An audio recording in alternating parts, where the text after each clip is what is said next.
They'll run for the first time with Austin Eckler. And this will be a gain of 5 as he gets it to the 30. Austin Eckler, the ball. A quick burst there, and he nicely bit off a pretty decent gain. It's a gain of 5. Brings up second and ball on the 30. They'll come up with a 2nd and 5.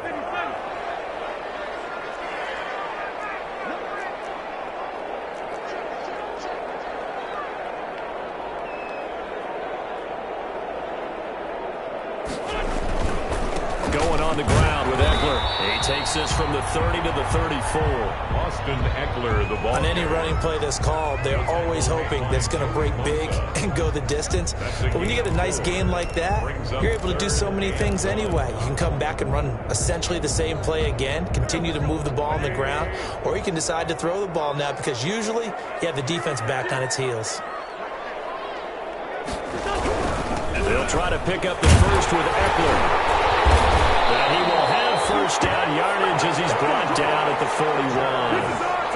Give him 7 yards on the play as they do pick up the 3rd down conversion. Yard line.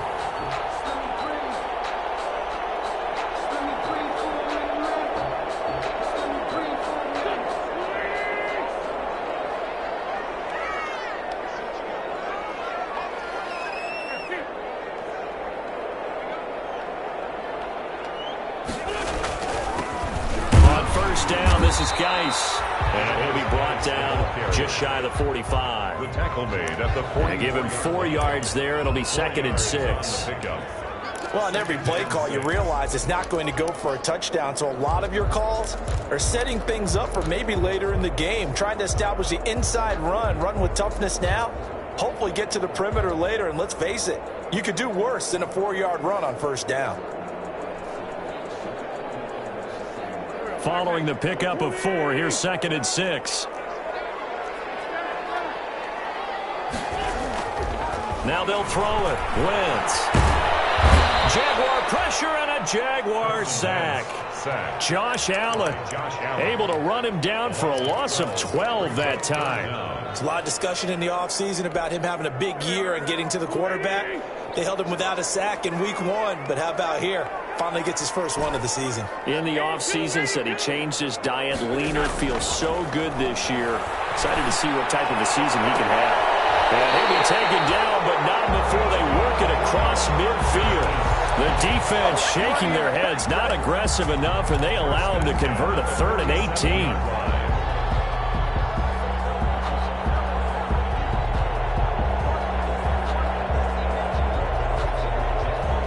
So in Jacksonville territory now. Here's a 1st and 10 at the 47. On the ground, it's Eckler. He takes it down to the 42, a 5-yard run. Brandon, 5 yards on that run. Let's get back to the huddle and make sure if you're a back, you spend time with your offensive line and give them credit. Hard to move those 300-plus pounders at the line of scrimmage, and they did for a significant chunk of yardage. After the pickup of 5, here's 2nd and 5.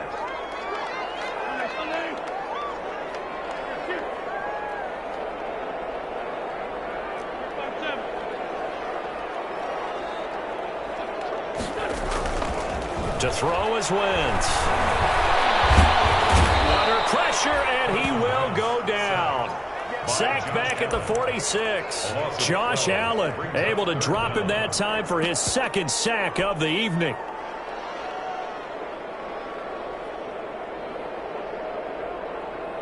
Now they're coming up on play number 8 of this opening drive, but they're looking at a 3rd and long.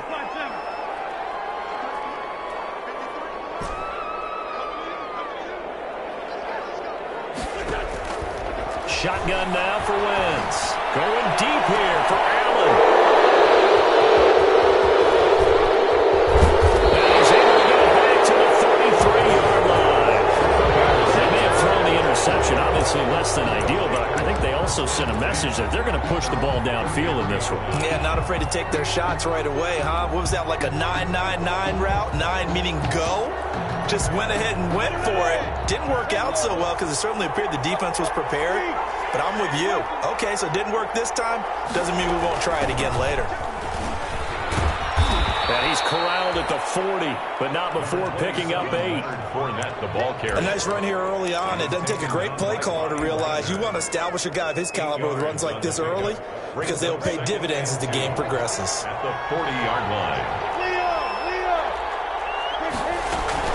On second down, here's Fournette. And taking it across midfield and inside the 45. That's a nice run right there, able to get to the outside. And so many times defenses say, okay, we got you hemmed in. But if you're running the football, at least you know where everyone is coming from. You don't have to worry about the backside at all. That allows you to run with a little bit more confidence as you traverse down the field. So a good run by Fournette. Now another 1st and 10. Now a handoff here to his running back. And nothing doing. He's immediately taken down at the line of scrimmage. Call it no gain on the play, and it'll be second down. 2nd and 10 at the 43-yard line.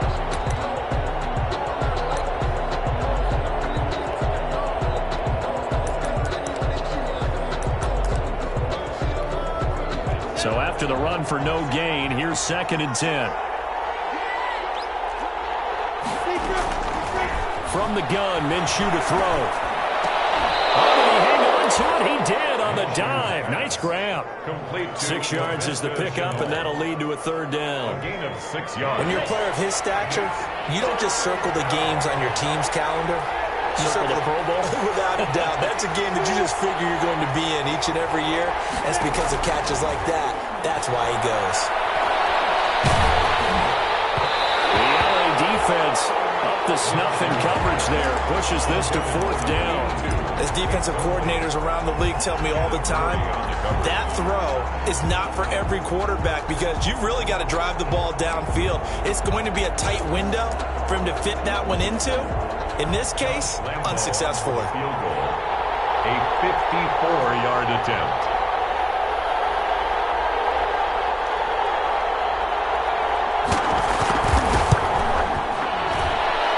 It's on target, but it's no good. He had it online, but it came up just shy of the crossbar, and this will remain a scoreless game. The Charger drive about to get going. Well, they were intercepted the first time they had the football, but now they get it back, and it's still 0-0. And because of that, you know what the thought process is? This is caught at the 20. And they'll wind up getting this one all the way down inside the 20. That one good for 37 yards. They started this drive with terrific field position, and it's going to get even better after that play. Had great options with where they started, so they decided to press their advantage, and it paid off.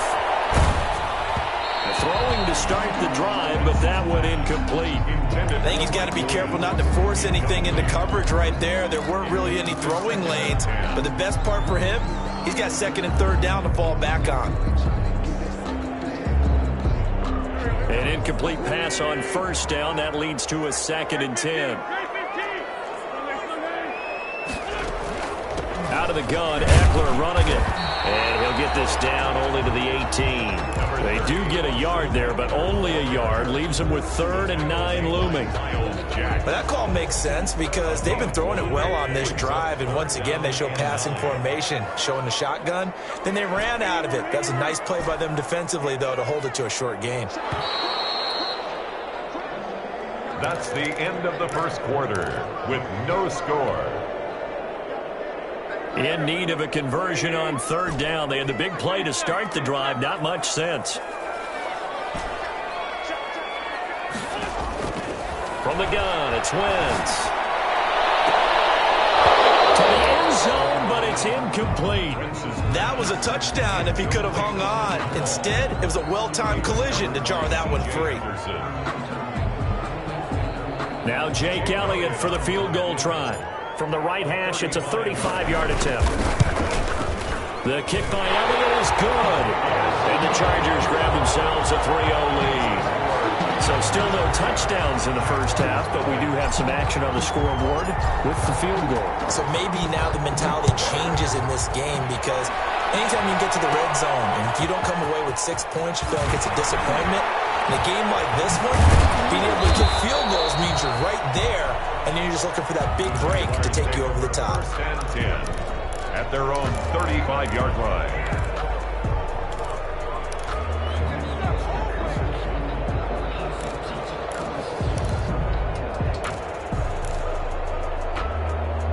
Jaguars come to the line to start their next drive. Last time out, they had that long 50-plus yard field goal that they missed.